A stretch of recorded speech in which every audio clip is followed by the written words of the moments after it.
नमस्कार दोस्तों। तो आज हम बात करेंगे कि किस प्रकार इंडियन एजुकेशन सिस्टम ने हमें निश्चित ढांचे में बांध रखा है, जिसमें इंडिया तो है पर एजुकेशन और सिस्टम नहीं है। मार्क जुकरबर्ग फेसबुक के संस्थापक है, अजीम प्रेमजी विप्रो के संस्थापक है और नारायण मूर्ति इन्फोसिस के सह संस्थापक है। इन सभी में समानता है, ये सभी दुनिया के सबसे अमीर और सफल व्यक्ति में शामिल है। पर सवाल उठता है कि ये सब इतने सफल कैसे बने। तो इन सभी ने अपनी सोच को उस जाल से मुक्त कर रखा है जिसमें बहुत सारे लोग फंस जाते हैं। तो अब सवाल ये है कि वो जाल क्या है। तो वह जाल है परंपरागत, जो वर्षों से चली आ रही है, वो है शिक्षा प्रणाली। ये सभी लोग उस जाल से बाहर निकलने में सफल रहे, लेकिन हम में से बहुत से लोग इस जाल में फंस जाते हैं। आज की शिक्षा प्रणाली में हमें बताया जाता है कि हमें स्कूल जाना चाहिए, अच्छे नंबर लाने चाहिए और फिर एक अच्छी नौकरी करनी चाहिए।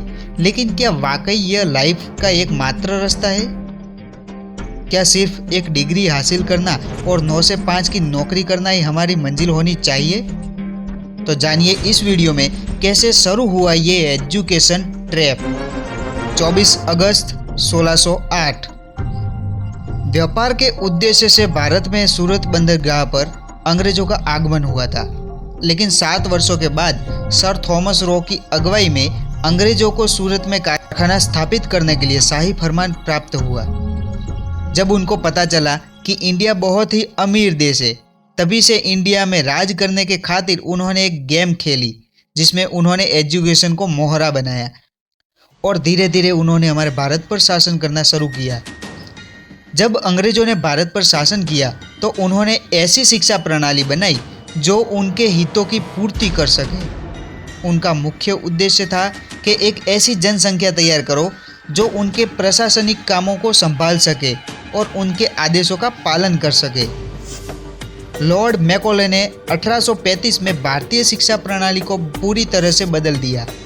उन्होंने अंग्रेजी को शिक्षा का माध्यम बनाया, जिससे भारतीय भाषाओं और संस्कृति को अनदेखा किया गया।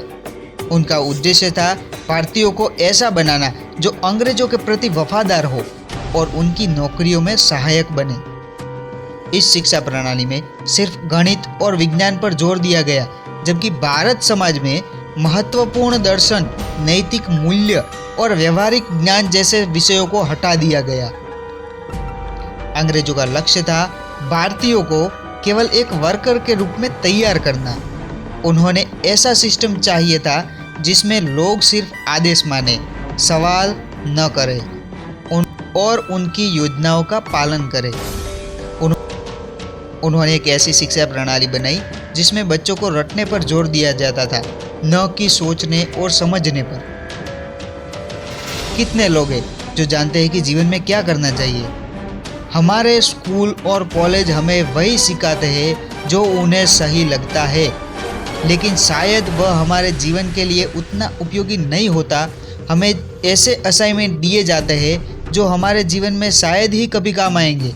रट्टा मारकर पास होना और फिर नौकरी करना, क्या यही हमारा सपना है? क्या हमने कभी अपने आप से सवाल पूछा है कि हम वाकई क्या बनना चाहते हैं? हमारी शिक्षा प्रणाली हमें वही नहीं सिखाती जो असल जिंदगी में काम आए। यह प्रणाली हमें मार्क्स, डिग्री और नौकरी तक ही सीमित रखती है, लेकिन जीवन इससे कहीं ज़्यादा है। जीवन में असली शिक्षा वह है जो अपने वास्तविक क्षमता को पहचानने और उसे निखारने में मदद करे। भारत में अब भी यह धारणा है कि पढ़ोगे लिखोगे तो बनोगे नवाब, खेलोगे कूदोगे तो होंगे खराब। यह धारणा ने हमारी सोचने और समझने की शक्ति को सीमित कर दिया है। हमारे माता पिता और शिक्षक सिर्फ मार्क्स की उम्मीद करते हैं, लेकिन क्या यह सही है? क्या हमें सिर्फ अपने अच्छे मार्क्स के लिए ही पढ़ाई करनी चाहिए? हमारी शिक्षा प्रणाली में पिछले 200 सालों से बदलाव नहीं हुआ है। क्या यह प्रणाली हमें बदल सकती है? हमें इस पर गंभीरता से विचार करने की ज़रूरत है। सच्चाई क्या है?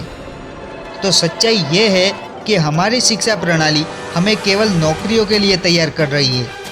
हमें सोचने की क्षमता और रचनात्मक से वंचित कर रही है। हमें उस जाल से बाहर निकलने की ज़रूरत है जो हमें सिर्फ पर्कस बनाने तक ही सीमित रखता है।